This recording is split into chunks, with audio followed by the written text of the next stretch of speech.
والصلاة والسلام على سيد الأنبياء والمرسلين وعلى آله وأصحابه أجمعين. الصلاة والسلام عليك سيدي يا رسول الله وعلى آلك وأصحابك يا سيدي حبيب الله. بسم الله الرحمن الرحيم.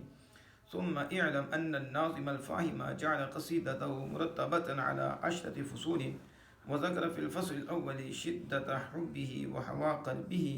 فقال مخاطبا نفسه أي ذاته على سبيل التجريد، مستفهما عن بكائه الشديد، وسائلا عن موجب مزج دموعه بالدم السائل، فلله دائل فله در قائل.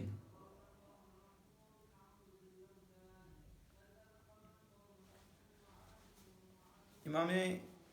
خرقوتی علامہ خرقوتی علیہ رحمہ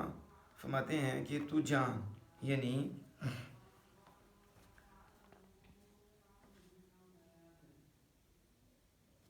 کیا جان، یعنی کہ ناظم فاہم یعنی امام بوصیری علیہ رحمہ نے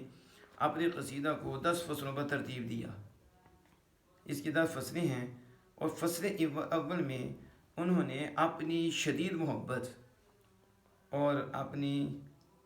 قلبی محبت کا ذکر فرمایا، جس سے ہم یوں کہہ سکتے ہیں کہ انہوں نے جو رسول اللہ صلی اللہ علیہ وسلم کے ساتھ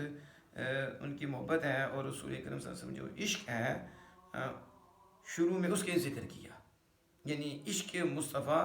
صلی اللہ تعالیٰ علیہ وآلہ وسلم کے ذکر میں ہی پہلی فصل ہے، اور اس میں پہلی فصل ہے کہ میں حضور صلی اللہ علیہ وسلم کا عاشق ہوں اور مجھے حضور سید عالم صلی اللہ علیہ وسلم سے کامل محبت ہے. پھر آپ نے اپنی ذات کو علی سبیل تجرید کے طریق پر اپنی ذات کو خطاب کرتے ہوئے اور اپنی ذات سے پوچھتے ہوئے اپنے شدید رونے کے متعلق اور اپنے آنسوؤں کا بہنے والے خون کے ساتھ ملانے کے سبب سوال کرتے ہوئے فرمایا. یعنی اپنی ذات کو خطاب کرتے ہیں اور پھر اپنی ست رونے کے متعلق ہی اسی سے پوچھتے ہیں کہ وجہ کیا ہے ست رونے کی، اور پھر وہ جو آنسو بہنے والے خون کے ساتھ ملانے کا جو سبب ہے اس کے متعلق بھی اسی ذات سے سوال کرتے ہیں، یعنی اپنی ذات سے سوال کرتے ہیں. یوں سمجھے کہ امام بوصیری علیہ رحمہ نے کیا کیا ہے، اپنے نفس سے ہی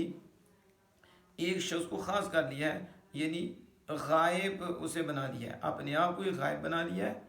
اور اسی کو خطاب کرتے ہیں کہ